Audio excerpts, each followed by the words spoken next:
Track 9.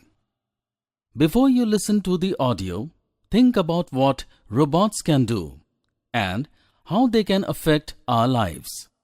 Now, listen to the audio carefully and write 5 questions about robots. When you have done the task, make pairs and interview other students by asking questions and vice versa. Each pair will ask at least 5 questions from students. Discuss the answers. Since the advent of robots, work has been shared between man and machine. But as robots became more technologically advanced and autonomous, they learn how to do jobs faster and better than humans. Military robots are some of the most high-tech and important robots used today. These state-of-the-art machines save lives by performing extremely dangerous tasks without endangering humans. Robots are used in the automobile industry to assist in building cars.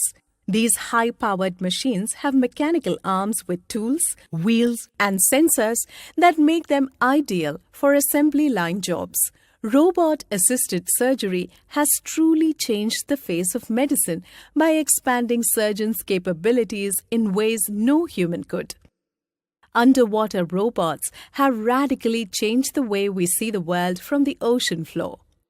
Underwater robots can dive longer and deeper than any human, and they provide an up-close look at marine life. Duct cleaning is done best by a robot that can actually fit into these hazardous and tight spaces.